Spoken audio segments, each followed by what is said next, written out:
Rural incharge గా ఉన్న ఆదాల ప్రభాకర్ రెడ్డి మన రూరల్ లో ఒక మీటింగ్ పెట్టి అతను మాట్లాడకుండా తక్కువ చేత నన్ను అనవసరమైన మాటలు అనిపించాడు. అవన్నీ కూడా భగవంతుడు చూసుకుంటాడు, దానికి సమాధానం ఉండదు.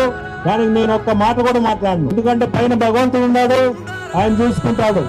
ఏ టైంలో చూసుకోవాలో ఆ భగవంతుడికి తెలుసు, మనం చెప్పాల్సిన అవసరమే లేదు దాని గురించి కూడా. మనసు గాయపడి ఎక్కడ ఈ పార్టీలో చేరా నేను ఈ మధ్య. సో మనం అందరం కూడా చంద్రబాబు నాయుడు గారిని ముఖ్యమంత్రి చేసే కార్యక్రమంలో మన అందరం ఉన్నాం.